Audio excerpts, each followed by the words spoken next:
started to fall, and where were you? How could I know you were falling too? Grabbing the wind, cutting my skin, but it's hard because I'm falling. Tell me why I'm falling. Oh, life's calling, but it's hard because I'm falling.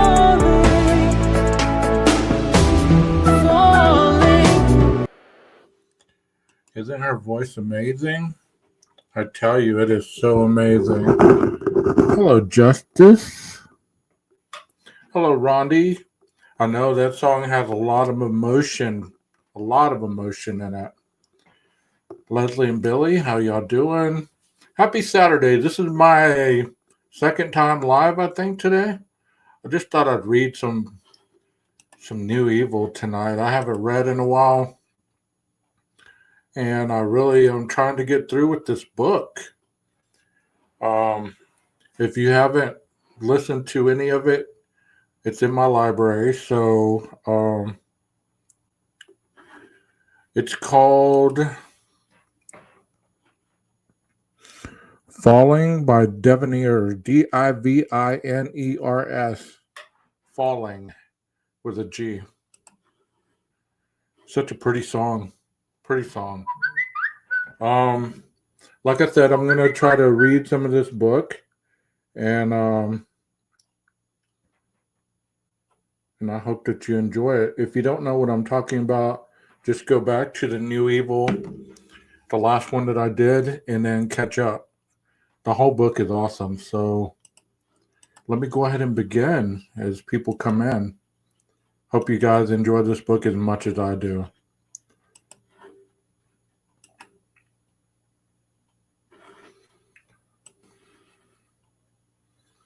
Okay. Let me put myself in the corner so it gets bigger. There we go. It may be moreover the adverse biological factors alone or not that all may predispose one to commit the act we term evil. There may in some cases be the additional elements of injury to the head, a severely adverse environment such as abuse or neglect during childhood, or the disinhibiting effects of alcohol or illicit drugs. Many of these factors have been present in abundance in the vast majority of the extreme offenders we have discussed throughout the first half of this book. We do recognize, however, that there are others, despite some degree of congeniality, altered limbic activity. And if you don't know about the limbic system is responsible for the pleasure area of the brain. It dictates the level of excitement and dopamine release, and it has to do with the area of gaining kind of excitement or repetitive actions that your brain wants to continue to feel. So that's what's in the limbic system.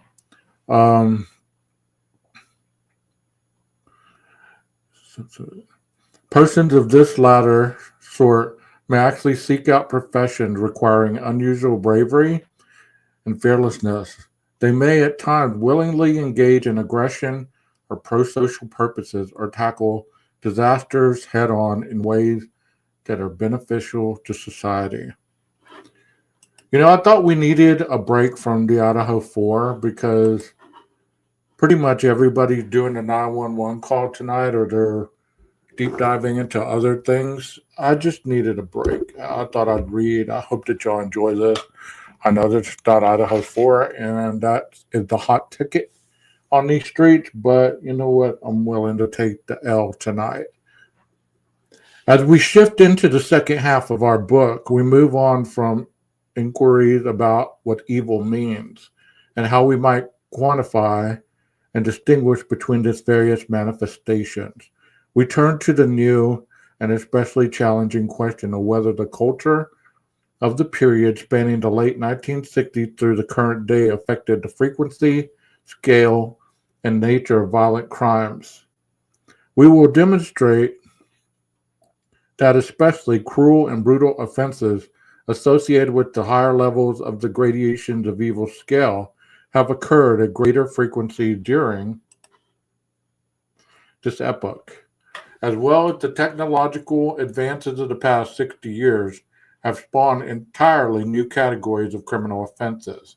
We hope by persuasive argument to convince the reader that just as many persons in this currently more toxic environment have grown coarser, more self centered, and far less inhibited. And by the same token, the violent offenders have done the same. And as a result, ended up examples of the most terrible in human behavior. As we bravely advance to this next phase in our discussion, let it be our ardent wish that we are expanding inventiveness and sadism of those among us. Committing such atrocious acts will never require that the gradations of evil scale come to include a category 23. An algorithm to facilitate use of this scale, Chapter 11. It is our hope that the descriptions and vignettes provided here have helped to bring the individual categories of the gradations of evil scale to life. We trust that our discussion had driven home the point that when attempting to understand criminal actions as well as why some such acts might be called evil, it is imperative to be familiar with and to distinguish carefully between various possible underlying motivations. We have sought to illustrate the fact that the isolated or repeat acts of homicide. Hold on a second.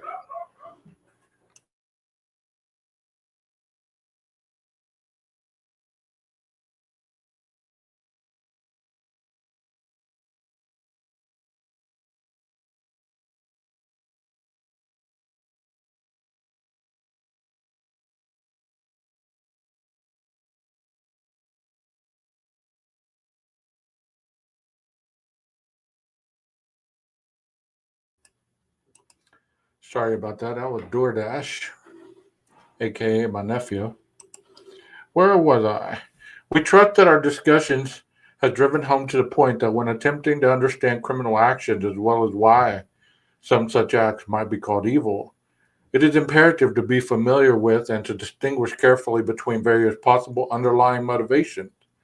We have sought to illustrate the fact that isolated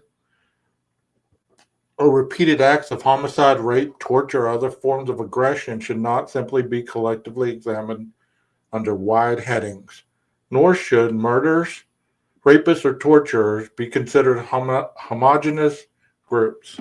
We have attempted to explain how even extremely grisly actions such as dismemberment, flaying, or cannibalism do not automatically warrant high ranking, but must be examined on a case by case basis, with consideration of whatever victims were living or deceased, and offenders' particular motivations.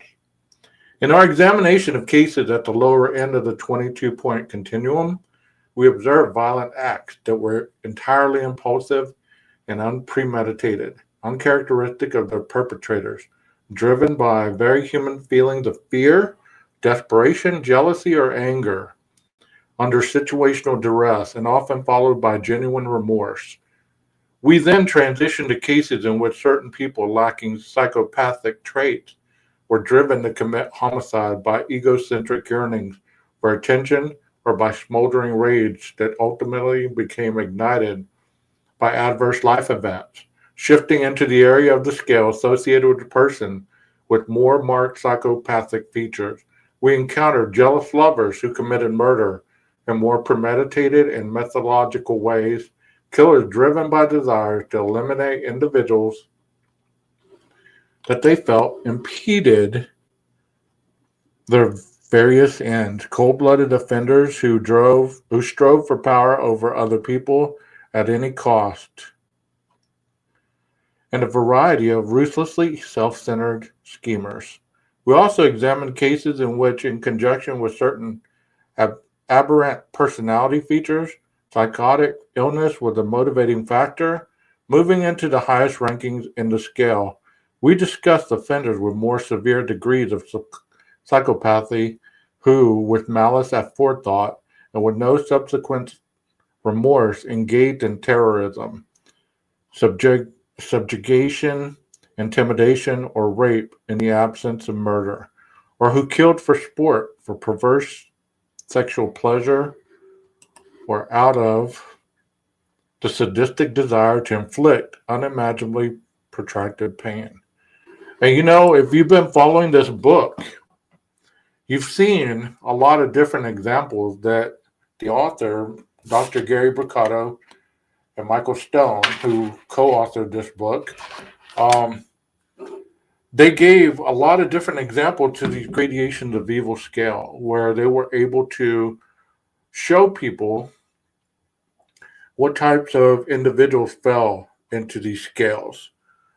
And if I can recall correctly, one of the cases that we talk about a lot, the Idaho 4, I think Dr. Brucato was mentioning that Brian would have fallen into category 16. So I would have to go back and identify what that is to be able to tell you. So we observed that the more premeditated a crime and the more suffering it inflicts upon one or more victims, the more people are likely to respond to it with bewilderment and breathless horror. Emotional responses we propose are at the very heart of the word evil, as it is commonly used. The reader will also note that individuals assigned to the lower end of the scale would typically have committed crime just on one occasion, whereas the tendency to repeat criminal acts in a patterned way becomes more likely with higher degrees of narcissism, psychopathy, and or sadism. It is possible that, despite our exhaustive exposition of Dr. Stone's 22 categories of person who commit violent acts, the reader will still find the use of the gradations of evil scale somewhat challenging. This may be particularly true when concepts such as jealousy, rage, psychopathy, egocentricity, psychosis, and torture constitute criteria in more than one designation. To that end, we have created the following algorithm to allow for smoother navigation between categories when considering an offender's actions and established motivations.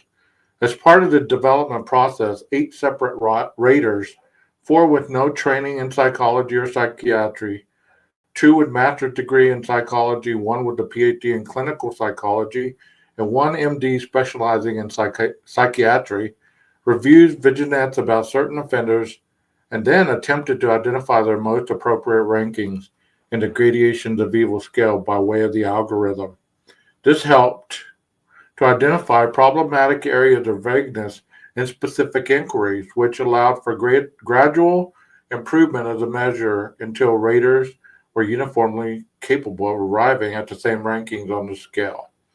We must emphasize, however, that the measure had not been empirically validated and is not intended for clinical or legal use, but rather as a basic decision tree intended to facilitate the use of Dr. Stone's proposed system of classification. Note that it is virtually impossible to use the algorithm or indeed the gradations of evil scale itself unless one is aware of whether an individual displays no partial or full personality traits and behaviors of psychopathy. The latter is so essential to the construct that every effort should be made to determine this aspect of the individual's overall picture. If there are even a few psychopathic traits present, for instance, deceptiveness or superficial charm, it is optimal to proceed with some traits are present in the psychopathy section at the very beginning of the algorithm. Where there is any doubt whatsoever, it is best to proceed from defining no or uncertain, since this will require moving through all questions in the motivation section. We are, of course, aware that offenders sometimes have multiple distinct reasons for committing homicide or other violent acts. In our examination of hundreds of infamous, widely publicized cases, however, there is generally one driving force that premeditates over the rest. That driving force may have actually served as the impetus for the others. For example, intense rage that was rooted in narcissism, the objective is to gouge based on all available information the most prominent of an individual's various motivations. In the rater's best estimation, these designations are, to be sure, open to some debate. Separate users, for example, may have different ideas about which driving factor is first and foremost in a given offender's actions.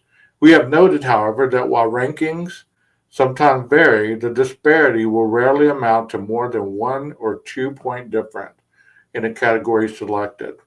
As a simple rule, where there is more than one distinct motive present, the motive associated with the higher score on the scale should be used.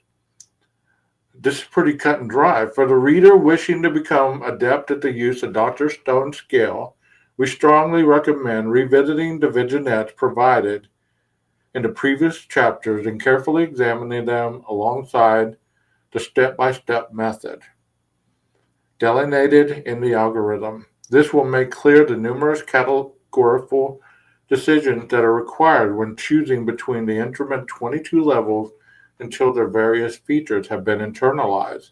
Additionally, numerous other vignettes with specific ranking will be presented later in this volume, allowing for further study. Algorithm for the gradations of evil scale. So let me see who's in the chat. PKC, hello, Leslie and Billy. How y'all doing tonight? Hope y'all doing well.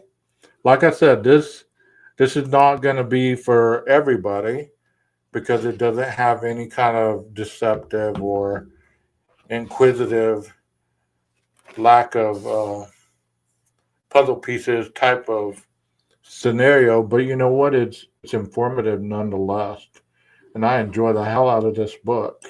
I probably will I'll read it again by myself, you know. So here we go. Psychopathy. Before proceeding, does the individual exhibit behavioral or personality traits consistent with psychopathy? Definitely no or uncertain. Continue to motivation question 1. So this is basically just I guess kind of like an assessment tool that tells you. So if we go into question 1, has the individual committed homicide and has the killing been established beyond a reasonable doubt to have purely in self-defense? So it definitely yes. Continue to motivation question 7. And some traits are present, but they're remarkably pronounced. Continue to motivation question 6. So this goes, it goes up and down, and this is how the gradations of evil scale are defined. See how it's outlined in a way that it tells you how to do it, So you have to, let's say you pick the toy box killer, and you started with question number at the very top. Where are we? Whoa. If we started right here, damn it. If we started right here, we started with the psychopathy. And then we were going down this and we were asking these questions. Come on. And then we would just go all the. I hate when it does that. I don't know if my color or it being in dark mode has anything to do with it. But it wasn't doing it before. And then we go with self-defense. And then jealousy.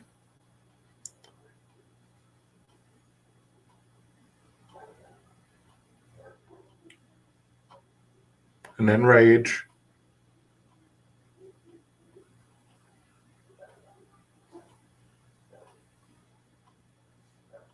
Then elimination. Multiple murders, vicious acts. And this is how I believe that they get the individual on a scale.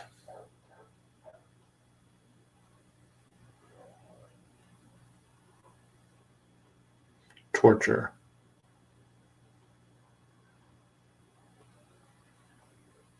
And it asks all these questions, and then there's others. Were there multiple acts, physical or psychological torture of human beings? If there's yes, go to torture question number 1. If there's no, go to other question number 2. So you would just follow the questions. Come on. The Era of the New Evil, Part 2. Chapter 12, Cultural Changes that Affect the Patterns of Violence in Peacetime. Historians are fond of reminding us that it's usually quite difficult to identify and categorize the era in which we are living, until such time has gone by that the era in question appears to have ended. It then gives way to some new pattern, allowing us in retrospect to affix a proper label to the preceding time period. We tend also to define an era or period in accordance with some overreaching theme. In the domain of politics, we speak, referring to our own country, of a colonial period, a revolutionary period, the Reconstruction period, the Great Depression, the Vietnam era, and so on. We speak as well as the cultural periods. The Enlightenment emerging in the mid-18th century, Western Europe, and within that a Romantic period from the end of the 18th on into the mid-19th century, which witnessed increased emphasis on individual persons and their emotions. The bellwether of the Romantic period was, perhaps, Goethe's 1774, The Sorrows of Young Werther, a story of obsession and hopeless love. The hero who commits suicide rather than interfere in the lives of his beloved Lotte and her new husband, Albert. That kind of reminds me of The Notebook, but it's not like that. You know, The Notebook, if you've seen that by Nicholas Sparks, you read that book or you've seen the movie, you know, she had to hurt one to be with the other. That was an awesome book to read, by the way, and I don't think by any measures of the imagination they're talking about The Notebook right here, but, you know, that's what came to mind. He said this period in turn overlapped with the classical period in music, embracing such figures as Bach, Handel, Haydn, Mozart, Beethoven, Schubert, Chopin, Schumann, and Brahms. On the psychological front, we point to the Victorian period, the latter two-thirds of the 19th century, ending with the death of the Queen in 1901, occurring a year after the publication of the Sigmund Freud magnum opus on dreams, which, along with his 3 essays of sexuality, was heard in the psychoanalytical period. What is special about the psychoanalytical period is its emphasis on the emotional troubles of ordinary people. That is a good movie, right? I wish we could play movies on here. I would play movies every Saturday night. It would be Saturday night, and we could play movies. In contrast to the usual focus of the 19th century psychiatry, namely the psychosis as addressed by William Grassner, Emil Kraepelin, and Eugene Breuer, Freud himself built on a tradition. Vis-a-vis interest in ordinary people that began with Antoine Mesmer and his followers, Ambrose Auguste Lebult, Armand Marie Jacques de Chastenay, and Marquis of Poiseuille, James Braid, Auguste Farrell, and Hippolyte Bernheim, who emphasized hypnosis. It was Freud's discovery that self-revelation and therapeutic benefit could emerge from free association without the need for putting the patient in a state of altered consciousness. Yet, as we look back, we notice that the red thread running through the neurosis to emotional problems of the ordinary non-psychotic men and women of Freud's era, which included the era of the psychoanalytic pioneers of the first third of the 20th century, was inhibited as abdumbrated in Freud's 1926 essay, Hamung, Symptom and Angst. Inhibition, symptom, and anxiety.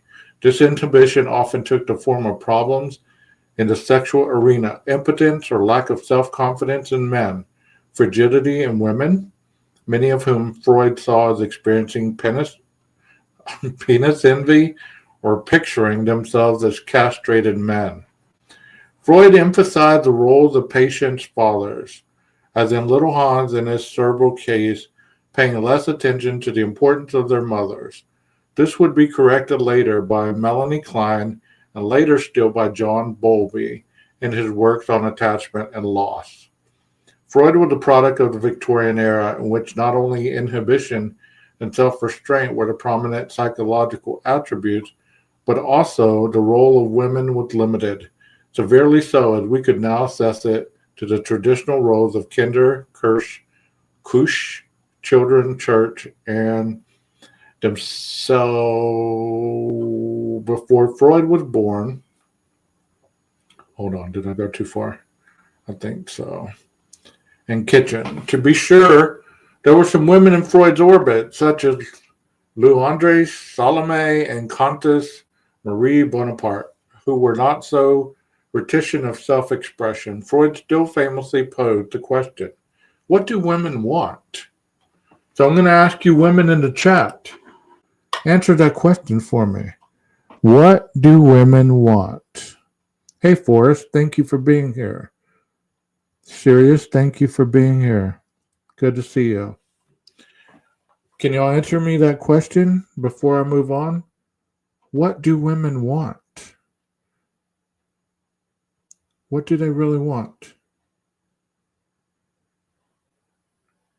Let's see what some of the answers are.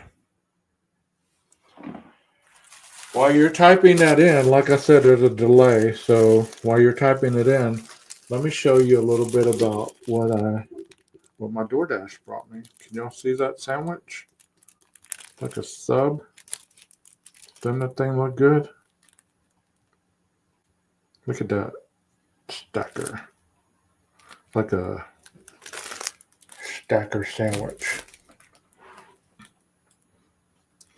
Yes, want and need are different. Women want what they can't have. After that, I'm good. Women want to be understood. I want to be turned on. Okay. Well, since we're talking about Freud, that kind of goes with the territory. Y'all continue putting stuff that you want because, to be honest, a lot of people don't understand women. They don't. They don't understand women. And most of the time, men, and I'm not speaking for all men, I'm speaking for myself for a long time, I was clueless how to endure the needs and wants of women, Leslie says, I want money. I want to live without Donald Trump. Okay. So what do women want? Asked but not answered. Yet there were women who could have given Freud, even in his youth, the answers he was seeking. Most prominent among them was Susan B. Anthony, born into a Massachusetts Quaker family in 1820. She lived most of her life in upstate New York. A champion for temperance and for the abolition of slavery, she centered her activities around women's rights. 4 years before Freud was born, she was prevented from speaking at a temperance society because she was a woman.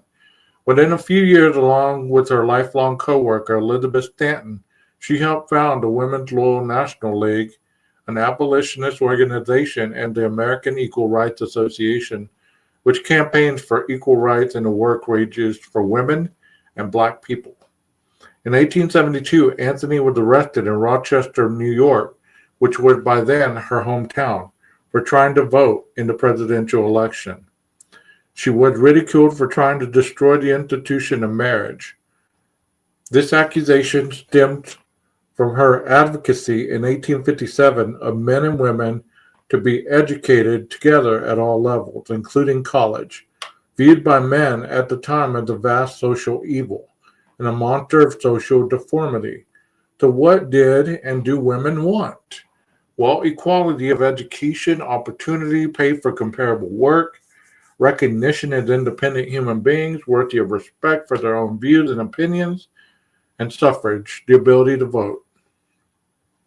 There is no indication that Freud ever heard of Anthony's answer to this vital question, though it was of interest that in 1899, 2 years before her death, no less a Victorian than Queen Victoria herself held a reception in Windsor's Castle for the Third International Council of Women. Formed by Anthony in 1888, it took Freud and his colleagues in the early 20th century to free us from the more maladaptive aspect of sexual inhibition, but the beginnings of greater freedom for women who had already begun in his early years, stirred by a firebrand revolutionary American woman and sanctioned by a sympathetic English queen. Okay, so let's kind of get through this. It's kind of like, okay, let's start right here. If we look at crime, including violent crime, up through mid-century, the situation seemed very much as it had always been. We're ignoring here the violence committed by armies, despots, revolutionaries, mafia-type gangs, perpetrators of the Holocaust, and so forth, since groups of men and tyrants have committed unspeakable horrors since the beginnings of human history. In the 19,000 years between the Roman Emperor Caligula in 39 CE and Hitler starting World War II in 1939, we see a difference not in the level of sadism, only in the matter of scale. For instance, the Roman Emperor Nero, 54 to 68 CE, the last of the Claudian emperors, had oil poured over Christians, who were then set afire to create better light for his nighttime reading. Yet the crimes committed by criminals in peacetime appear to have changed by little until, as we hope to demonstrate, quite recently. In a notorious American kidnapping before the 1960s, for example, the motive was money. The first instance being the 1874 abduction of 2-year-old Charlie Ross in the aftermath of the 1873 Depression. The ransom was not paid, the boy was killed, as were the two kidnappers, Leopold and Loeb, rich adolescents from Chicago, and was one of the several crimes of the century. Kidnapped and killed Bobby Frank in 1924, partly for money, partly on a dare to see if they could get away with it. Baby Charles Lindbergh was kidnapped and killed 8 years later in yet another crime of the century, even though the ransom was paid. Finally, in 1953, 6-year-old Bobby Greenlease was abducted and killed, though a huge ransom was paid. The two kidnappers were executed on the same day a few months later. The murderers dispatched their victims with a minimum of pain. Their families were the ones who suffered, psychologically, the losses of their children. Spousal murders were also done quickly, say with a gun, garrote, or poison, such as when Ruth Snyder and her lover killed her husband in 1927. Snyder had grown tired of hearing her husband sing the praises of a former fiancé who had died a decade before. The two garroted him to death and staged a fake burglary. The most gruesome crimes that made the headlines were those of Albert Fish, who had already discussed in detail, and Gordon Northcott, a pedophile serial killer who lured Mexican boys to his Los Angeles farm in 1928, whom he would then rape, murder, and dismember, forcing his nephew to bury the body parts in the woods. There was also the murder of aspiring actress Elizabeth Short, the Black Dahlia, who was posthumously cut in two and left by the side of the road in Los Angeles in 1947. Isn't there a movie called The Black Dahlia? What do y'all think about that? Is there a movie called Black Dahlia? I thought there was. Y'all have talked about that before, Elizabeth Short. I know somebody has talked about that before in here. Her killer was thought by some to have been the prominent physician George Hodel, among other suspects. In 1957, the spree killer, Charles Starkweather, shot to death 11 people as he fled with his 14-year-old sweetheart, Carol Fugate, after her parents, the first two victims, forbade their marriage. Quick deaths, little suffering, and Starkweather was arguably too quickly executed for the murders, but that was then. So, how are we doing on time?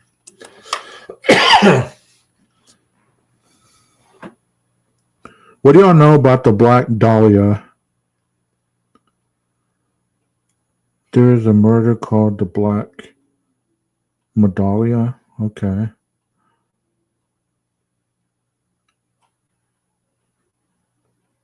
Leslie, you want to come read? No, I'm not getting sick. I just had something in my throat. You want to come read, Leslie? A sea change in the 1960s. Apart from the start of a nationwide revolution or a large-scale war, what we come to define later as a new era seldom has an easy defined beginning. Yet if we think of two contiguous eras as part at either end of a chronological seesaw, the 1960s can lay claim to be quite near of our seesaw's fulcrum, with 1965 serving at the very balance point. From then onward, we note that many aspects of our culture began to move downward. This descent has involved culture, the kinds of personality types, and patients who seek the help of mental health professionals, and also the natures and sheer nastiness of both violent and nonviolent crimes. In the following table, I have highlighted some of the important events and trends in this time period, which collectively have contributed to such changes as which would merit designation as a new era. What'd you say? I guess I could for a few minutes. I have my granddaughter. Okay. Well, this is for Leslie, so nobody else jump up here with us. There you go. 1960, the contraceptive pill Inovid becomes available. 1963, the assassination of President John F. Kennedy. Use of marijuana becomes widespread. Other drugs are sometimes added to the mix, including LSD, amphetamines, and to a lesser extent, cocaine. 1964, U.S. involvement in Vietnam following a largely trumped-up incident in the Gulf of Tonkin. Hi. Hey. Hi. Can you hear me? Yeah. Oh, that's Oakley. Hi. You say hi. Hi. How are you? How are you? How are you? He said, how are you? I'm good. She's You're the tooth good? fairy tonight. Oh, nice. Nice. Yeah. Huh. You pay the Okay. two fifty going to bring you $50? Yeah, don't we wish? Okay, so do you want to read from 1964? Do you see that? Yeah, let me make it bigger. There we go. Can you hear me? Yes, I can. In 1964, the U.S. involvement in Vietnam following a largely trumped. Oh, I can't see it. In the Gulf of Tonkin. In the Gulf of Tonga. Dr. Timothy, let me grab my glasses. Where are they? There they are. Okay, sorry about that. Get your eyeballs on. Yeah, no kidding. There we go. I can see now. Dr. Timothy Leary's message of the tune in, turn on, drop out helps accelerate the Virginia drug epidemic. Thank you. Protests begin against the Vietnam War. What? Wow. Called the Vietnam conflict. The Civil Rights Act is passed. In 1965, President Lyndon B. Johnson scores a great success in the civil rights movement, but at the same time, a great failure in his escalation of the Vietnam War, which provides to have neither purpose nor popular support. Hippies in San Francisco burn the draft cards. Young men go to Canada to avoid being sent to the Vietnam War. The assassination of social activist Malcolm X, soaring divorce rate in the United States, high incarceration rate of the boys born to unwed mothers. The Watts era race riot in Los Angeles. In 1966, sudden upsurge of serial sexual homicide and mass murder in the United States after decades of a very low yearly incidence.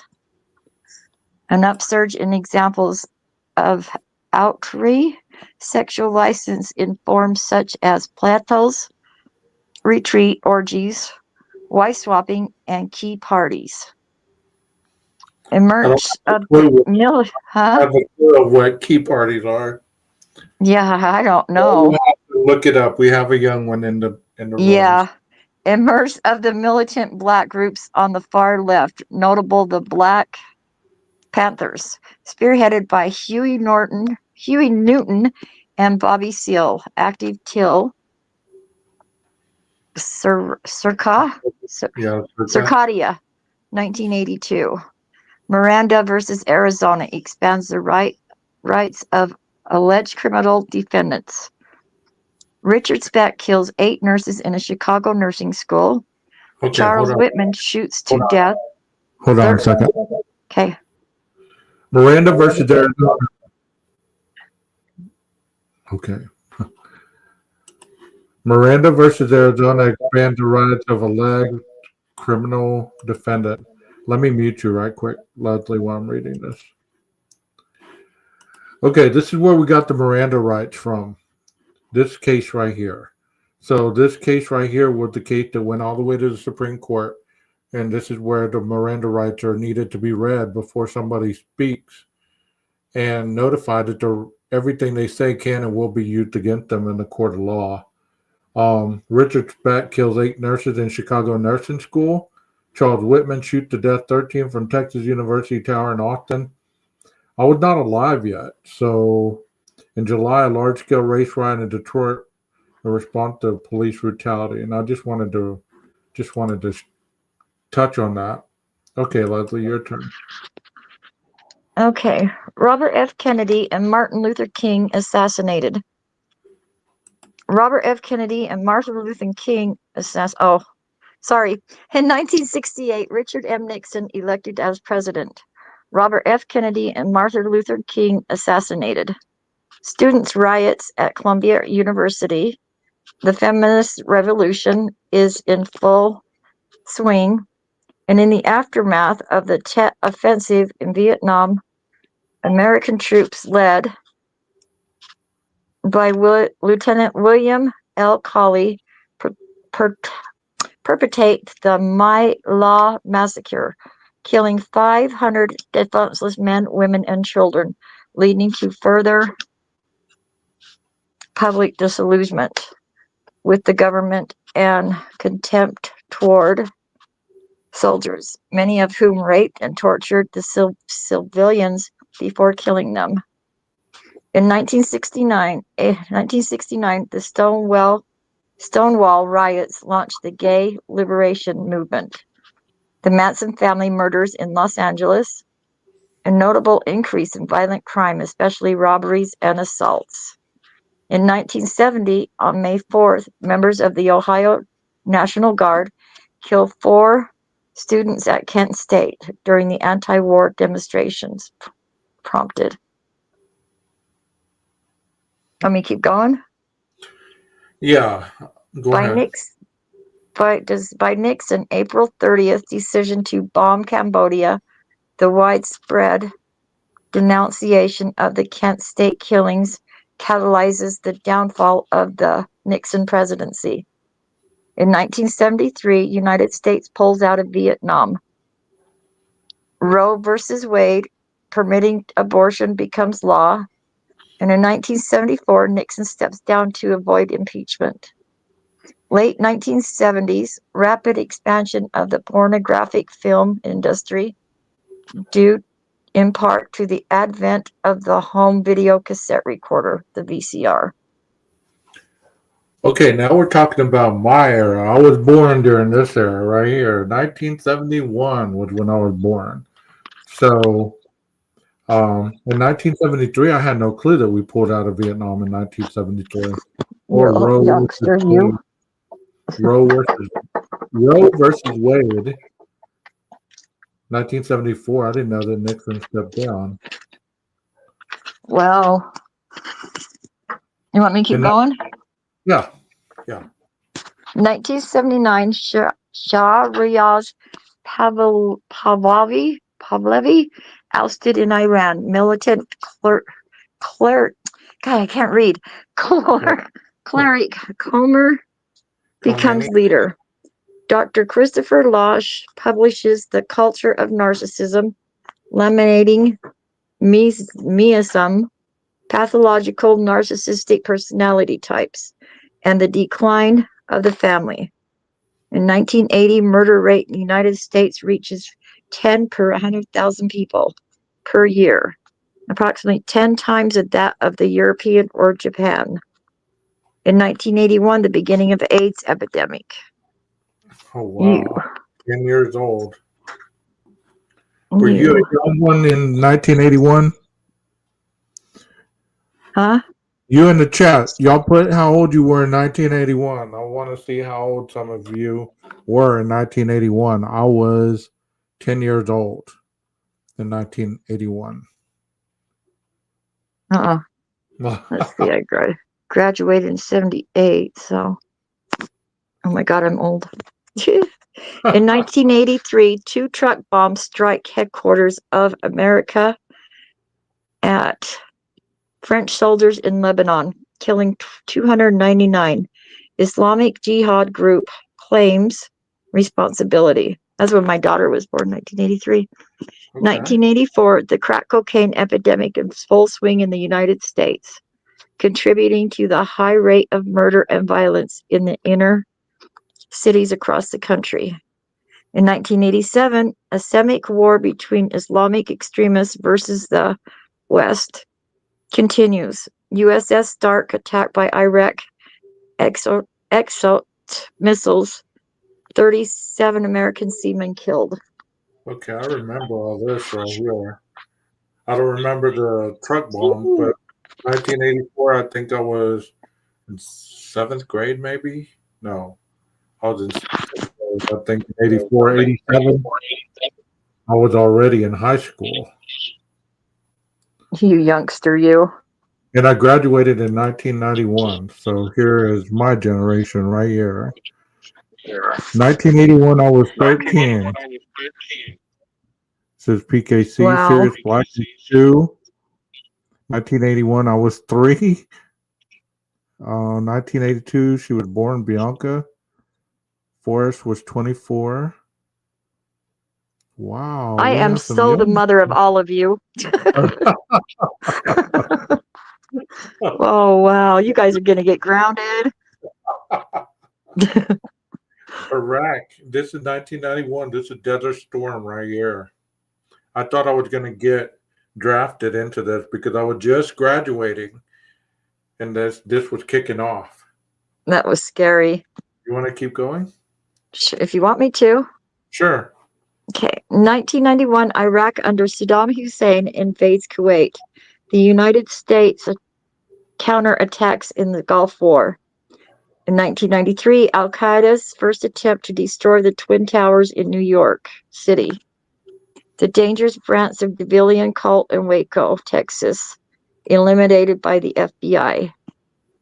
In 1995, the internet begins to exert major impact on the culture and commerce, allowing nearly instantaneous communication by email. In 1995, I wasn't aware of the internet until 98, I think, 99. Well, you have a good memory. And instant messaging with the rapid merge of the world with World Wide Web comes social networking, online shopping, blogs, and discussion forums. In 1999, in April, a mass shooting at the Columbian High School committed by Eric Harris and Dylan Cabold. Oh my God, that was in 1999? Oh, that was a long time ago. Yep. Yeah. 2000. 2000, in October, the suicide attack of the coast of Yemen by Al Qaeda, USS Cole attacked 17 sailors killed. 2001, on September 11th, Al-Qaeda suicide bombers in the United States attacked the Pentagon and the Twin Towers in New York City. Wow. They also attempted to attack the White House. 3,000 were killed. 2003, the United States and its allies invade Iraq and Afghanistan, attempting to overthrow Saddam Hussein and to crush Al-Qaeda. 2004, four jihadist suicide bombers in London attacked subways and buses, killing 52, planned by Al-Qaeda terrorists. 2006, capture and execution of Saddam Hussein. I remember that. 2008, remember how they found him? Collapse Yeah. of the Lehman Brothers in September leads to the most serious economic decline since the Great Depression of 1929. Barack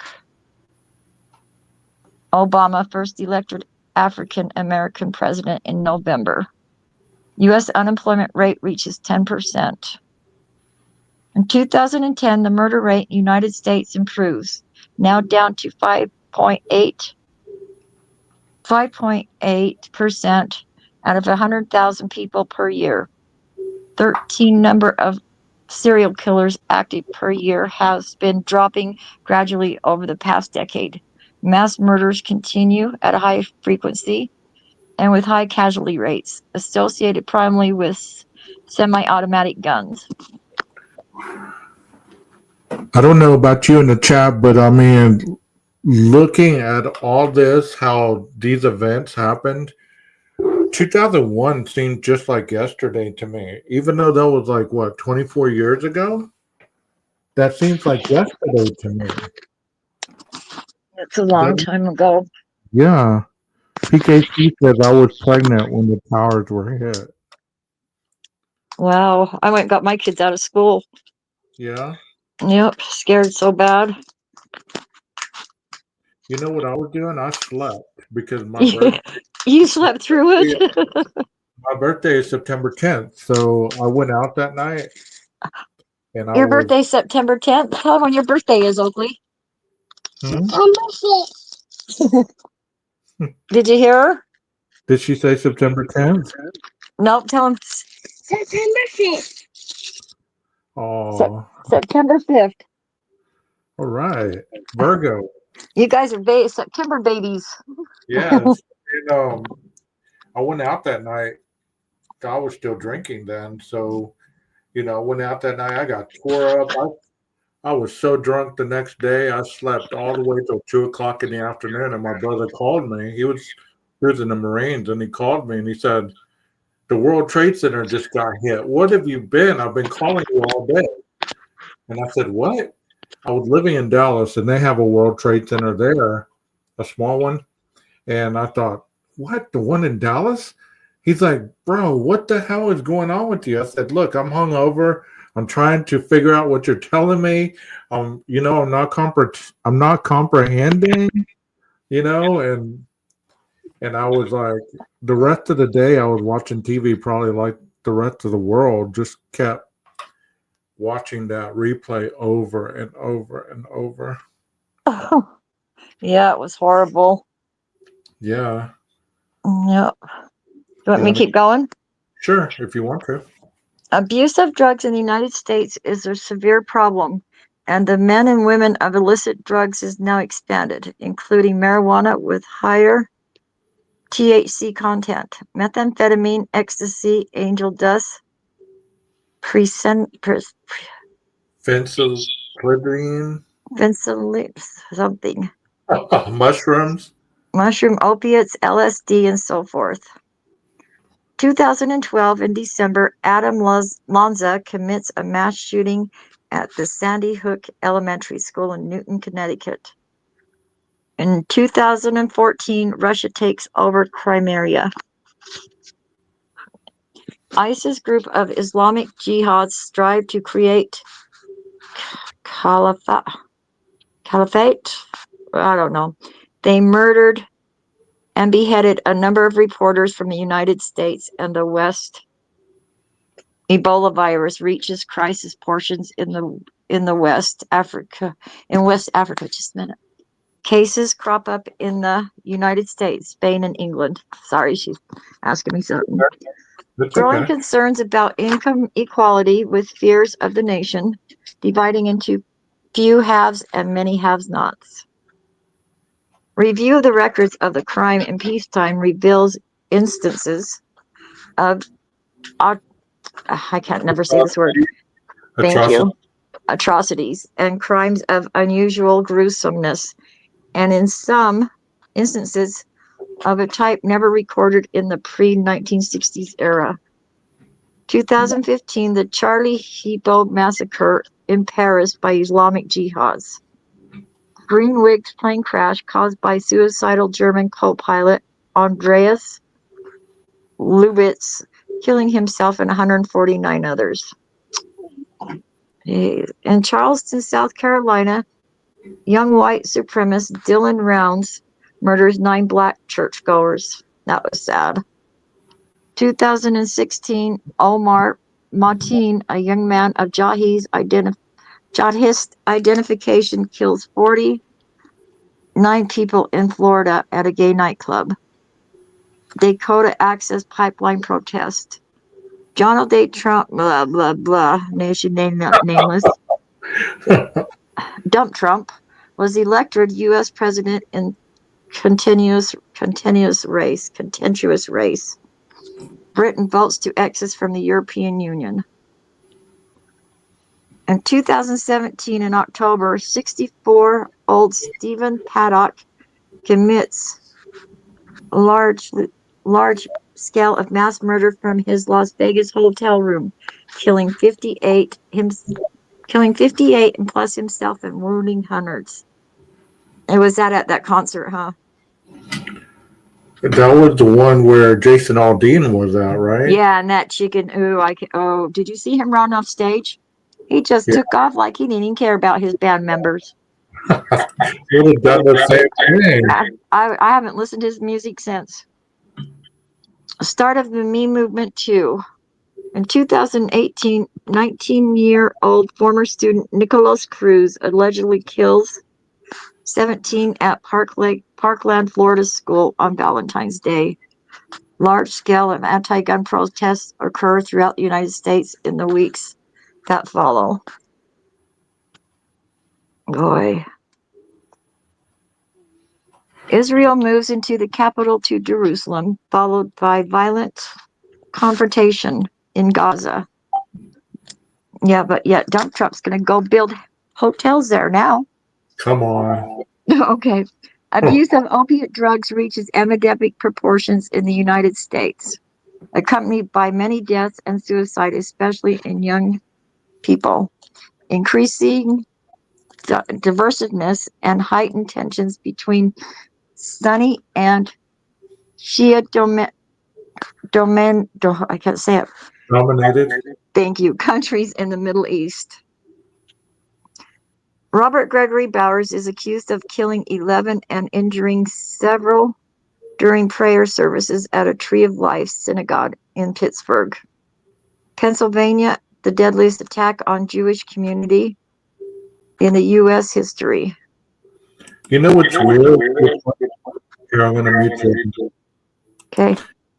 What's weird is, like, as you're reading this stuff, these things come up to mind. You know, you can think about them as they happened, but also it kind of paints a picture of our country and the levels of violence, the school shootings. You know, there for a while there was almost a shooting every day, and Dr. Brucato does go over that in this book. Let's go ahead and stop right there and just talk. Leslie, you want to talk? Let me unmute you. Okay. What do you think about what you just read? I think we're in trouble because we always go back in history. We always relive it. Yeah. I think we're just getting worse. We just know how to do violence a little bit worse now. There's a little bit more horrible guns. There's a little bit stronger Everybody's gotten meaner. There's a saying they say that you always relive history. I can't remember how to say it though. Well, your little granddaughter right there, I mean, you know, are y'all teaching her the old traditional ways, or y'all teaching, or y'all going, is her mom going with the new updated parenting? Um, she's a little both, I guess. Yeah. She's a little both. She is totally stay in school.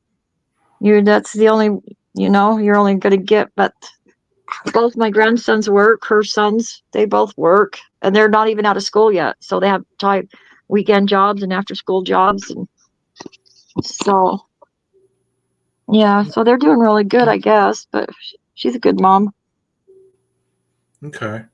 Because, as you saw in that timeline, as things progress, it seems like people lost their morals and values and their beliefs along the way due to how the majority was changing over the times. It's like people nowadays, I mean, like I work with juveniles, and the thing, they don't like to be told what to do. They don't like to answer any questions. They don't like to take any kind of con- Criticism, constructive criticism. They don't like it. They hate because they it. think they know everything. Yeah, I mean, that's awful. That just because you can Google something does not make you smart. You know what No, I mean? it's all about the internet. Yeah. Yep. I wish they could go out and ride their bikes and play like we used to, not come home till the street lights come on, but you knew you had to be home at that time. But you didn't have a phone, no way to call, Your parents didn't. They knew where you were, Did you you ever know. did you ever Huh. call your parents, collect, and be like, at the tone, this is a Right. collect. Yeah. Call me at this number.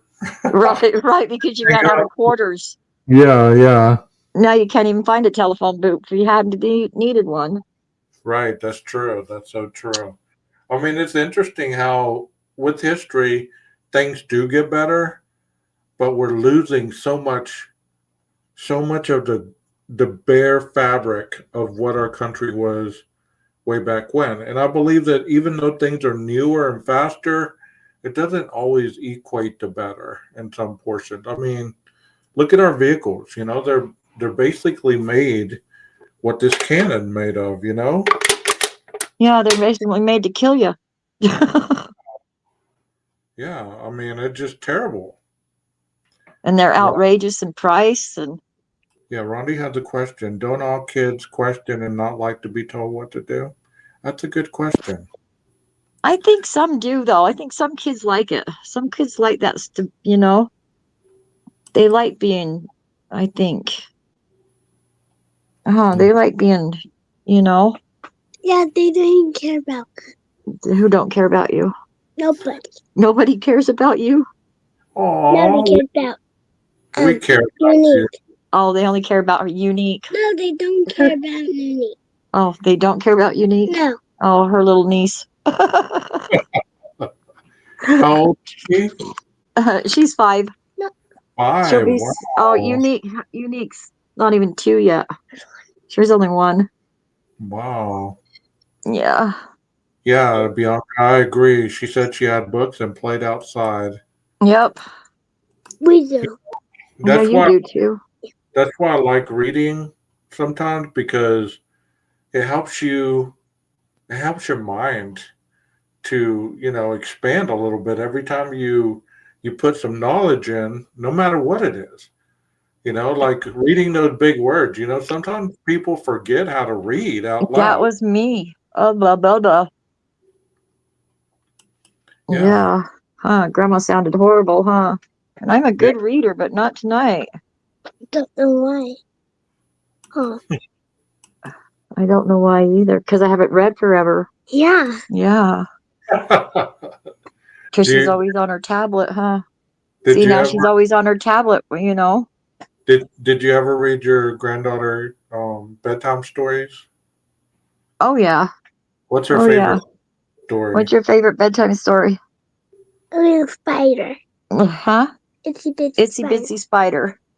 Okay. All right. Yep. Mine was Charlotte's Web. That was such a good but sad. It's like that's the first experience that I had of loss. You know what I mean? Like I didn't have a concept of what loss was until Charlotte. Still passed. Charlotte's Web. Yes, yes. Yeah. That was my first book. I still have it too. After what 50-something years, I still have that book. I can't believe it. My aunt gave it to me. Wow. No, you're not getting it. I bet that book is worth some money. Probably because it's still in pretty good condition too. It's still got the cover and the pages. She just wrote in it for me though. So Charlotte's Web. Charlotte's Web. Yep. That's interesting. Yeah. But I used to like the Nancy Drew books and the Hardy Boys. Yeah. Yeah. Did you ever read the Henry Huggins books? No, but my daughter did. Yeah. Yeah. Henry Huggins. I remember reading that in like 5th and 6th grade. Mine was Honey, I Shrunk the Kids when Auntie died. Aww. Oh. Who said that? It's interesting how we're all tied to a moment in history by whatever we experience, and that's so true. You know, kind of like all the true crime that we do listen to. I mean, we're all tied to those moments in time. You know, um, just like what you were just reading. Those moments in time, you can go back and go, okay, what was I doing? How old was I?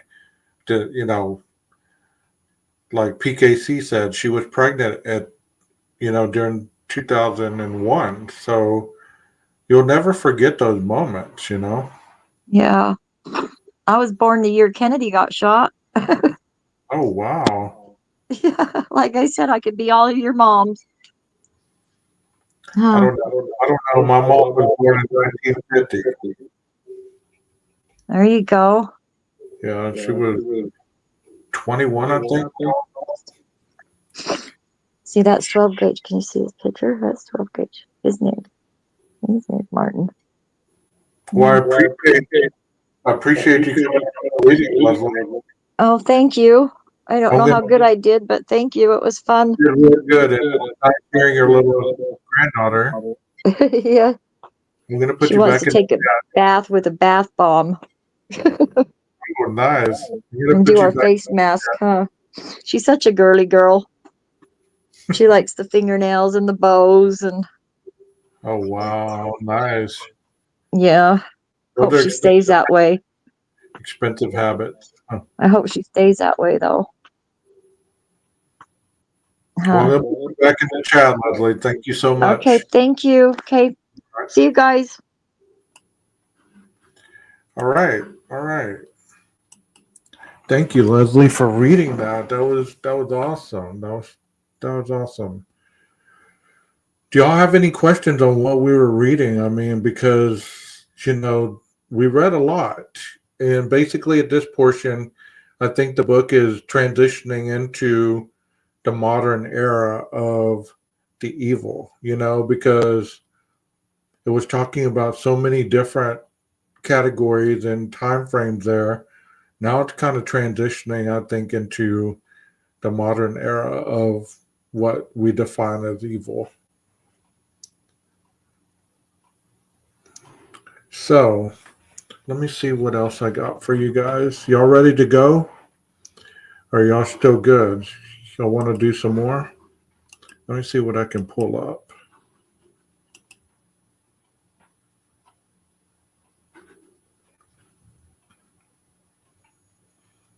Man, there's so many people still talking about that 911 call. I talked about it this morning at 2:30 in the morning, so I really don't want to talk about it.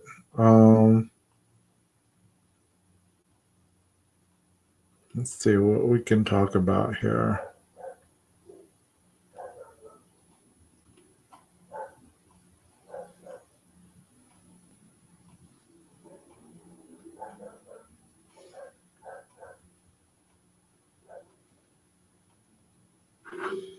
Let me see if this will let me. I've never heard of this, so maybe we can watch this together. This will give us a kind of conclusion to the night. Texas Ranger. I saw that there's another Texas Ranger. I was in another chat earlier, and there's a Texas Ranger 65. So there's another Texas Ranger. Oh no, I'm not coming back at 2. That was just this morning. Last night at 2. No. Let's check out this case right here. I've never heard of this. Maybe y'all have. This is a notorious story of the Pike County Massacre. Soon forget. Deep in the Appalachian foothills of Pike County, Ohio, 8 members of the Roden family were slain, execution style, in their beds on the night of April 21st into the morning of the 22nd, 2016. 3 children, all age 3 and under, were spared, and a tight-knit Appalachian community was left with questions of who had done such an act and why. The largest mass murder in Ohio history would also set off one of its largest criminal investigations. Anybody remember this crime in 2016? If you do, I mean, Texas says he's fake 12. Okay. It just might tell you this is just the most bizarre story I've ever seen in being involved in law enforcement.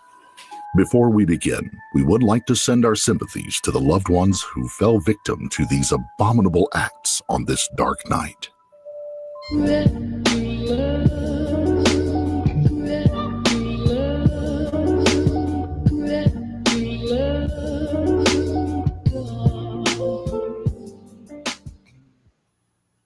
The western edge of the Appalachian Mountains is home to Pike County, Ohio. Some 28,000 souls call the area home in a handful of small towns and among the valleys and hollows of the area. It can be a hard-scrabble place to live, with fully 24% of its population living at or below the poverty line. Opportunity is a rare resource, but it is balanced by a fierce independence. A frantic phone call to 911 on the morning of April the 22nd would lead authorities to the evil that had been done, as the sister of one of the victims arrived at the property to feed the animals on the farm. There's blood all over the house. Okay. My brother-in-law's in the bedroom and I beat the hell out of him. She, Bobby Jo Manley, and her brother James then went into the house, discovering the horrors that had been done. Law enforcement officers and first responders flocked quickly to the scene and went into the cluster of 3 homes. The grisly discoveries they made showed that the attackers had achieved complete and total surprise on their... So y'all know about this crime? Have y'all heard about this? 2016? Rondi said it was a sad one. In Ohio. Their victims. In the living room of the first house, they found the patriarch of the Roden clan, 40-year-old Christopher Roden Sr. Christopher had been shot 9 times from very close range and was the only one of the entire family to show even the slightest signs of defensive wounds. 5 of the shots were to the face and head, another 3 in his torso, and a single gunshot was in his arm, as if he had attempted to ward off the attack. Nearby lay the body of Gary Roden, age 38, Christopher's cousin. The man had 2 gunshot wounds to the head from close range and a third close enough to leave a muzzle stamp on his temple. There was no sign of struggle from Gary, and it is thought he was asleep at the time the first shot was fired. In the next house, Chris's eldest son, Clarence Frankie Roden, and his fiancée, Hannah Hazel Gilly, were found murdered in their bed. Their 4-month-old child was found unharmed, laying between them, while their 3-year-old child was found asleep on the floor. So let me ask you a question. Since the children obviously were spared, do you think, I've never seen this, so I'm just speculating here. It makes me wonder if a woman was the one who committed this crime. Because to me, a woman would have left these children unharmed. What do y'all think? Do you think that it could be a woman that did this?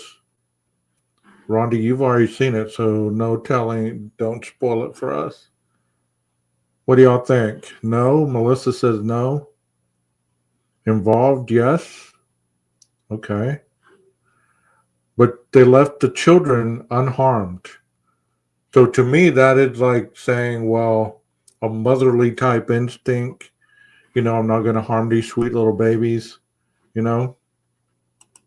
Frankie had been shot 3 times in the head and face. Hannah Gilley had been shot through the eye and an additional 4 times.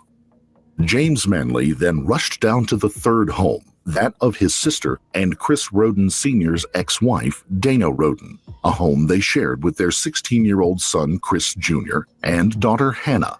Hannah, 19, had just given birth 4 days before to her 2nd child.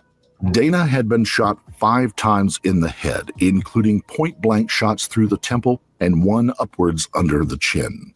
In a nearby room, Chris Jr. was found with 2 fatal gunshots down through the top of his head. In the last room, Hannah Roden was found, dead from 2 gunshot wounds to the head. The newborn baby was unharmed and still attempting to suckle at the mother's breast. Her 2-year-old daughter, Sophia, was staying with its father and the family while Hannah recovered from the birth, and so she had been spared this night of horrors. As police and first responders swarmed over the scene, the area was cordoned off and that is just terrible, man. How did I not hear about this case? Jesus. The members of the local community began to gather to offer support and to share in the shock of the discoveries. As news spread about the killings, a man from the crowd, Donald Stone, a cousin of Chris Roden Sr., began to worry about another member of the Roden clan who lived a few miles further down the road. He quickly called Kenneth Roden, age 44, and no one answered. Stone and 2 friends quickly drove down to Kenneth's small home and found that man had not been spared the grisly fate of the other members of the family. He lay dead in the house, a single gunshot wound through his eye, fired from close range. When you walked up to the residence, did you notice, was the door unlocked? Yes. Okay. So you walked into the residence together and you said Luke was there first, but then you, and then what happened? And then we walked in. We walked into supposedly the living room, and I noticed to the right, I didn't see him in there nowhere, so I seen a stairway to the right, and I walked up the stairway, and that's where I found him up there in his bed. And when you say you found him, I found Kenny. Can you tell us? They wiped out the whole family, but the children, the little children. It sounds like that is just awful. What condition you found him in? He had blood all over his eyes. And where was he located? In his bed. Okay. Did you believe him to be dead or alive at that time? He was dead. There were now 8 dead, all members of the same extended family, and there was a disturbing lack of evidence as to who had committed the massacre. No shell casings were found. There were no reports of any gunshots. 2 pit bulls that lived at one of the trailers didn't even start barking that night, and that particular pair of dogs had a reputation for being hostile to anyone they did not know. In addition, not a single cell phone was found among the victims. There were no other signs of theft, and so the missing phones had to in some way be a removal of possible evidence by the perpetrators. The sheer number of deaths without any signs of the victims being alerted pointed to multiple assailants rather than a single suspect. But who could have done it? Forensic experts from the County Sheriff's Department and the Ohio Bureau of Criminal Investigation scoured the scene for any evidence they could find. Police sought out witnesses and tips, racing to outpace rumor and the code of the hills that might keep some people silent. Families in the community attempted to cope with the loss of so many lives as they buried their loved ones in the deep, dark hills of Appalachian, Ohio. The Roden patriarch, Chris Sr., and his brother, Kenneth, had a reputation for being on the wrong side of the law. A discovery of a pot-growing operation in the barn next to Kenneth's house and the discovery of what could have been a cockfighting ring set up at the family complex only strengthened the suspicions that those endeavors had brought an end to those men. Rumors swirled about the community that the Rodens had been involved with a Mexican drug cartel and that had led to their... How come every time somebody gets murdered, that the first thing people want to link it to is a Mexican cartel? Just because they do a little bit of drugs or they're doing all that, how come it has to always be linked to a cartel? demise. Killings like these had been the hallmark of those organizations, but never in areas as far north as Ohio. 2 recent busts in pot-growing operations in Pike County had shown tenuous links to the Mexican drug cartels, so the smaller operation of the Rodens could conceivably have been part of the bigger picture. Others said that the Rodens had been part of the Cornbread Mafia, a large-scale drug operation that worked throughout the 5-state area of the Central Appalachian Mountains. That organization runs pill mills and meth labs, making use of communities back in those hidden hollers of the region, as well as short travel distances across state lines to facilitate the gathering of the necessary manufacturing materials. More of a loose confederation than a true cartel, the Cornbread Mafia, as it was known, had some history of violence, but nothing like the concerted mass killings seen here. Still, law enforcement could not rule out that organization had moved into a new phase of violence. Hundreds of tips poured into law enforcement and rewards were posted looking for evidence in the slayings. State and local investigators poured through the tips and tracked down potential connections, all to no avail. Enticing leads ended up going nowhere. The vehicles, mobile homes, and other evidence was removed from the Rodens' property and put into storage to preserve it as their work continued. Custody of the... I don't know. I would think that, growing weed wouldn't be that big of a deal. I mean, I would think that if the cartels were going to get involved, there would have been mass quantities of meth or coke or, fentanyl, any of that stuff. I wouldn't see weed, though. I don't know. Good to see you, Salty. 3 children left alive at the scene, and 2-year-old Sophia was brought to the courts to decide. Little Sophia, safely at the home of her father and another set of grandparents on the night of the murders, it turns out, would be the linchpin for the entire investigation and the centerpiece for the entire massacre. Investigators had no way of knowing at the time that what looked like an organized crime hit was actually a vendetta between 2 families that played out over the custody of that small child. Oh my God, kind of like the Kansas mom stuff. The Hatfields and McCoys type stuff. That is... I just made up the Hatfields and McCoys. That's what it sounded like to me in my head. But anyway, the Kansas moms. You remember where the mom supposedly with the boyfriend and all those took out that one because of the custody issue with the baby or whatever with the kids? That if that is true, and this is how this happened, man, they took out the whole damn family. They were on a mission like Jesus. Billy Wagner and Chris Roden Sr. had history together, there was no doubt about that. They didn't live that far apart, and both were from a more rough and tumble part of the community. The possibility that they had sometimes been partners in crime and possibly competitors in it was common knowledge of that part of local lore. Billy's son Jake and Chris's daughter Hannah Roden had dated from the time she was 13 until a year or so before the killing, and they shared the daughter Sophia. Outwardly, Billy Wagner shared nothing but praise and friendship about Chris, particularly in an interview with the Ohio BCI. Me and him, our plan was going to buy a car on the beach and just sit there and, get drunk, sit on the beach and play with the strippers. Once again, Outwardly, the entire Wagner family seemed to be very concerned with Sophia's well-being. They filed for custody of the child shortly after the murders, producing documents allegedly signed by Hannah Roden stating that the father would have sole custody of the child should anything happen to her. And as the community settled back into normal life over the next few months, the Wagners, as a group, pulled up stakes and left the community. They headed to Alaska, about as far away as you could get from the violence that had occurred in Ohio.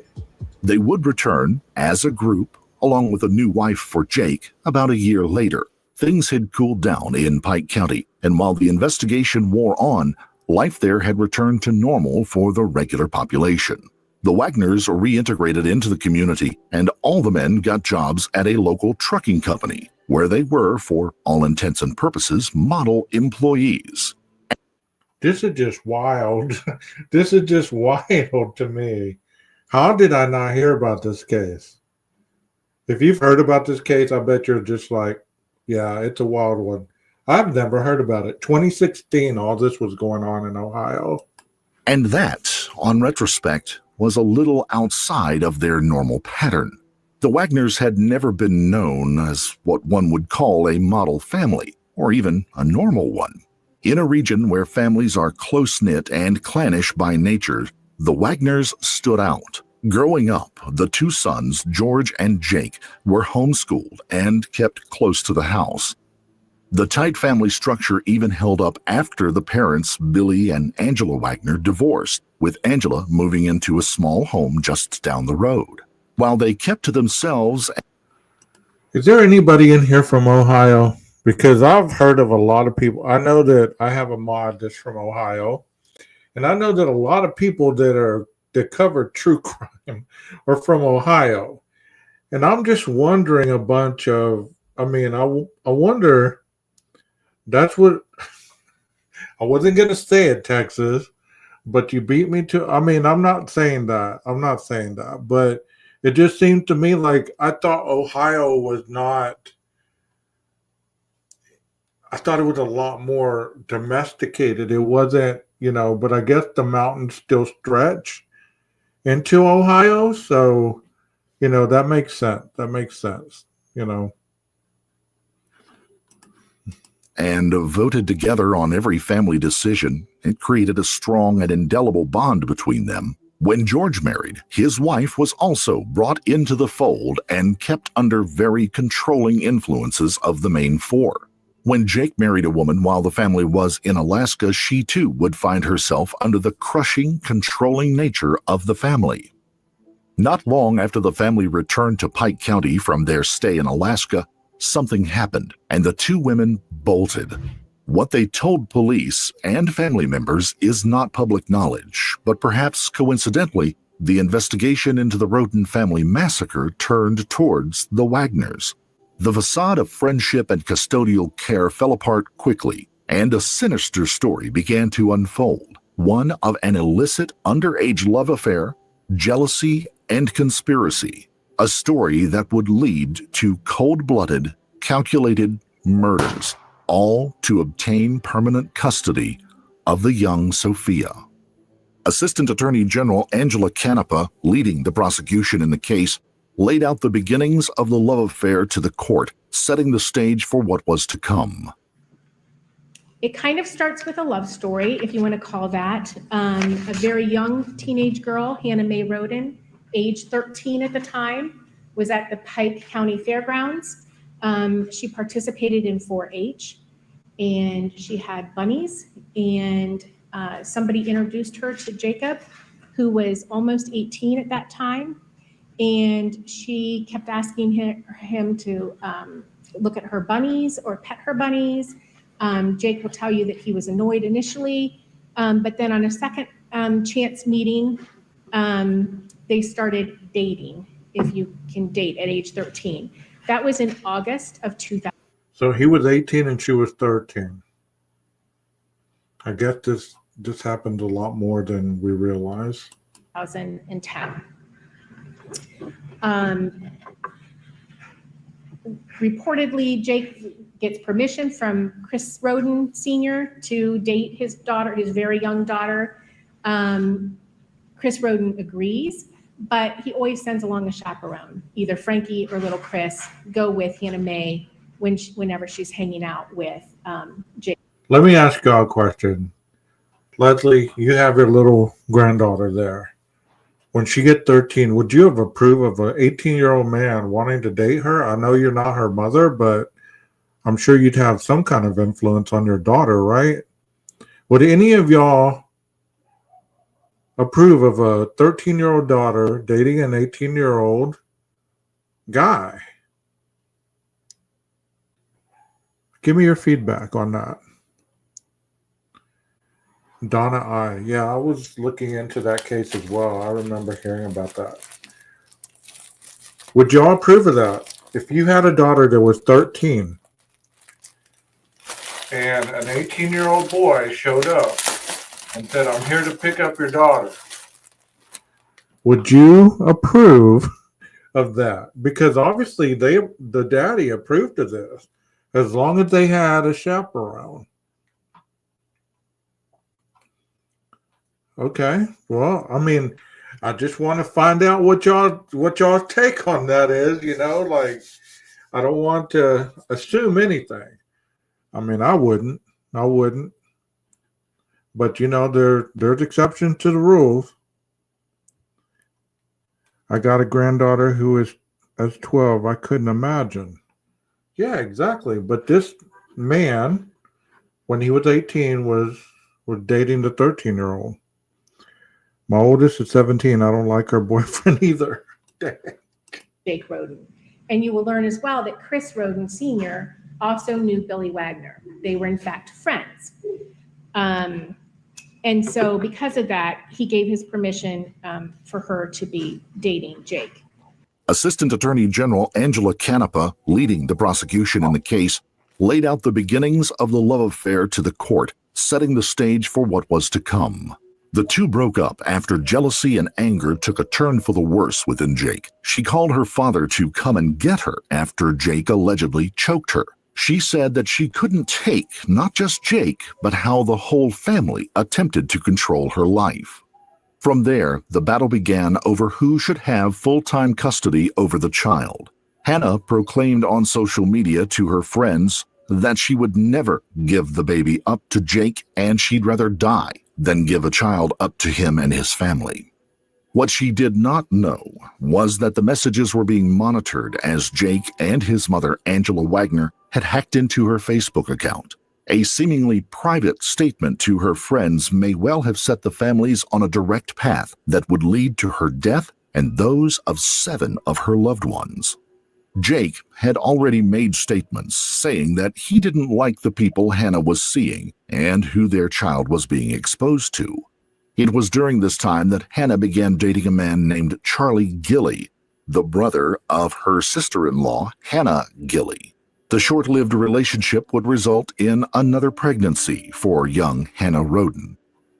The birth of that child didn't just further push Jake over the edge, but it also provided the Wagner family with an opportunity to enact a plan they had been working on for some time.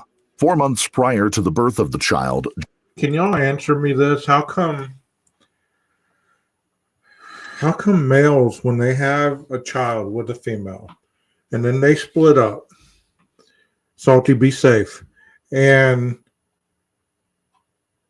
how come the male that breaks it off or the female that breaks it off, the male still thinks that they have any say over the personal life of the female just because they share a child together?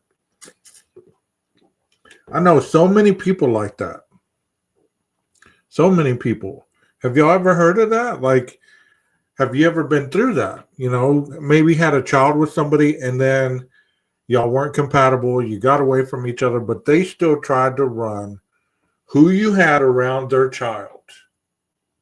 Do they really have any say over who you're dating, who's around the child? Answer me that.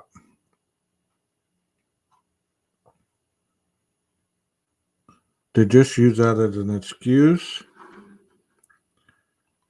Yes, my friend is going through it right now because they try to take a chance to see if it might work. Oh, Texas, you're on one tonight, buddy. I like it though. But I've seen so many women that cannot escape these, as they call them, baby daddies drama and baby mama drama. The mama's just the same sometimes. I want to be fair that sometimes the mom don't want the dad of the child to have that be around her child, or she doesn't want this person around her child, and this and that and the other. Their sole purpose is the child, not who you're dating after the fact. I could be wrong there. Yeah, but what you gonna do? That's right. I mean, what are you gonna do? But are you gonna go and kill their whole family because you don't like what's going on around your daughter? A man and a woman tried to jump me this morning. Bad idea. What the hell, Texas? Was this after we talked? Good grief. You've had a busy day, buddy. Jake and his family had gathered around a table in their home to entertain a plan devised by Billy Wagner to remove Hannah, not just from the picture alone, but to remove anyone else who might have a claim to Jake and Hannah's child, Sophia. The possibility that other scores between the two families were going to get settled as well cannot be ruled out. The Wagners voted on it, as they often did with many life decisions that would affect the group. There were killings to be done, and afterwards they would file legal motions for the custody of Jake's daughter. No one would be left to stand in their way, and there would be no challenges to follow. What happened next was months of planning, purchasing, and preparing to do the deeds. The Wagners knew they had to cover their tracks and be discreet in every phase of the plan if they were to get away with their skullduggery as they intended. They needed to be thorough in the killings. They needed to be quiet in the planning. They needed to leave no evidence behind, and they needed to make sure no one would be alerted to the killings as they were happening.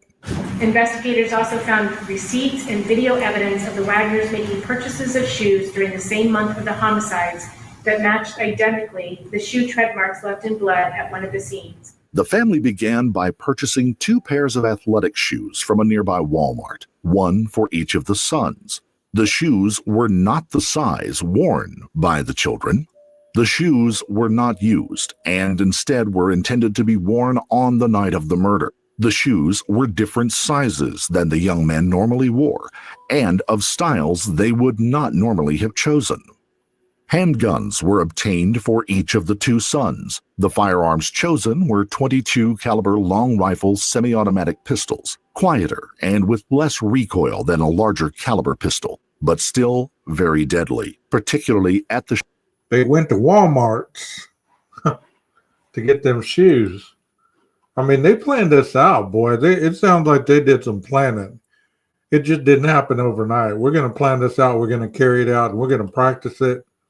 And the opportunity arose, and they took the chance, and it seems like they almost got away with it.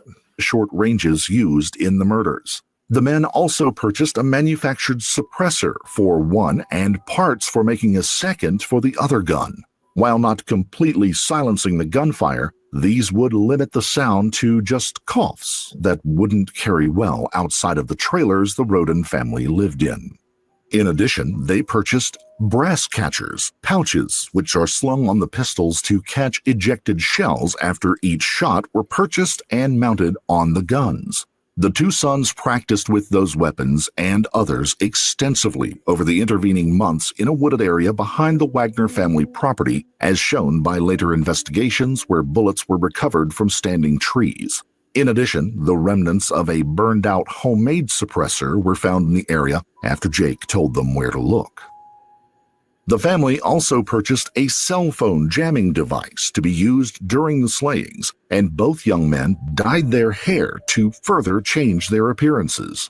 While this was going on, according to Angela Wagner's testimony and plea deal, documents were forged showing that Hannah had signed a statement saying that if she were to die or to become unable to care for the child, Custody of Sophia would revert to Jake Wagner and his family.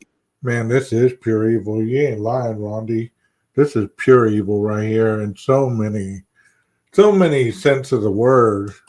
Those documents would be held until a few days after the killings in hopes that they would receive the child in a way that would make them look caring and concerned and wanting to participate in the child's life, but not in the mother's death.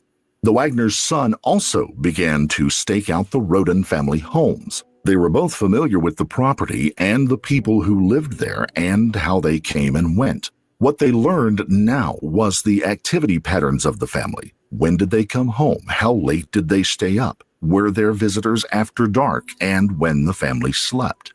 The information would serve them well in the terrible task they were undertaking. See, they didn't stalk them, and they probably didn't know. They weren't the wiser. They were being surveyed. Do you see that man with the binoculars? It's easy to do. People just don't want to listen to that. They don't want to listen that somebody could be, yards away surveying you, and you never be the wiser. The fateful evening came right after Hannah Roden had given birth to her second child. Sophia had been sent to the Wagners for a couple of nights while Hannah, at her own home, recovered from the birth of the new child. As the Wagner plan sprang into action, Hannah went to bed with her newborn and went to sleep. The Wagners drove up to the Roden family property that included 3 trailers and homes along with a number of outbuildings and other farm features. The father, Billy Wagner, went into the house of Chris Roden Sr., ostensibly to recruit him for a lucrative drug deal. George and Jake hid in the pickup truck as their father gained entrance to the home. With murderous efficiency, they moved from home to home, killing adults and youths, but leaving the infants and toddlers untouched, just as they had planned. And then they disappeared into the night and began their plans to dispose of any evidence and assume their roles of shocked, surprised, and concerned members of the community, ones who shared a bond of friendship and near family with the murdered Rodens. The truck was ditched outside of the area.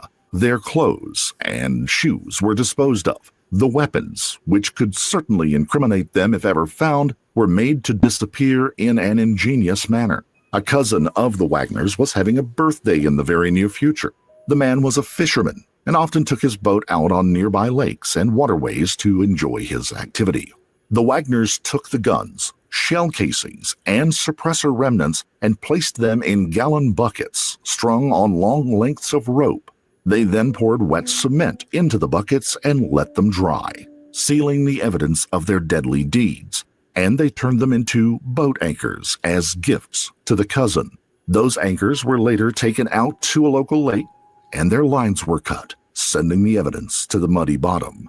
They would have remained there, unknown and lost, had things not taken the turn that they did. Man, these people went into some planning for sure. What do y'all think about this? The 4 publicly maintained the image throughout their move to Alaska and again back to Ohio, but cracks began to appear in the facade. Perhaps the 2 women who left the family gave information. Perhaps someone at work overheard a conversation. But whatever it was, local and state law enforcement began putting together the pieces. Soon, listening devices were hidden in the work trucks used by the Wagners, and a wiretap was begun as well. The Wagners were questioned as to their relationships with the Rodens, then brought in, and finally charged with the murders and the other crimes dealing with that night. We promised that the day would come when arrests would be made in the Pike County massacres. Today is that day. George Billy Wagner III, his wife Angela Wagner, and their sons, George Wagner IV and Edward Jake Wagner. After an extensive, thorough joint investigation by the Attorney General's Office, the Bureau of Criminal Investigation, as well as our Special Prosecution Section, and Pike County Sheriff Charles Reeder's office, These 4 individuals are now in custody for allegedly committing this heartless, ruthless, cold-blooded murder. I'd only been sheriff of Pike County less than a year before April 22nd of 2016. And that day changed a lot of our lives, including mine. The images of the houses, the bodies. I can't imagine walking in on that. Like, there's limited evidence. There's no shell casings. All that stuff that they were talking about, and from home to home. The only people that were left alive were the small children. All over a custody battle. The scenes, I can never erase them. Even 20 years of law enforcement experience cannot prepare you fully for a day like that day. Every single day since that day we have worked as a team to figure out who did this in Pike County, where I've spent my entire life. We have obsessively focused on solving this case. We've been patient when it was painful to be, running down every lead, no matter how small. But it all has brought us to this day. Today we have the answer. Members of one family conspired, planned, carried out, and then allegedly covered up their violent act to wipe out members of another family. They did this quickly, coldly, calmly, and very carefully, but not carefully enough. Sitting in jail, proclaiming their innocence, the specter of COVID-19 dropped onto the world, and the family found themselves incarcerated, separated, and awaiting trial for nearly 2 years. 2 years that proved to be too much for Jake. Jake Wagner cracked under the weight of the silence and admitted to all 23 charges that had been levied against him. He cut a plea deal with the state in exchange for the death penalty not being used against him or his family. He would tell everything. He said that he personally pulled the trigger on 5 of the killings, leaving the other 3 deaths to weigh on the shoulders of his father and brother. He also testified that his mother did not have a hand in the actual killings, but that she had stayed home that night. He did, however, implicate her in the conspiracy, the cover-up, and the forgery of the custody documents. With his plea deal, Jake will serve 8 concurrent life sentences for his crimes with no chance at parole. Angela will serve a 30-year sentence for her role. Both Billy and George are undergoing trials for these crimes at the time of this story. Both have refused to admit their guilt. Text messages obtained from the night of the killings corroborated, in part, his story of the pretext for the meeting of Billy Wagner and Chris Roden Sr. The weapons, hidden in the cement anchors, were recovered and broken from their molds. Bullets matching those recovered from the bodies were found in random trees on the back portion of the Wagner's property, along with the remnants of the burned-out homemade suppressor, like those found with the recovered weapons. It was a long, slow grind, but the wheels of law, if not justice, seemed to have finally caught up with those who murdered the members of the Roden family 6 years ago. Jealousy and rage, conspiracy and lies, all have now given way to the survivors, who must carry on however they can. Our thoughts and hopes go with them.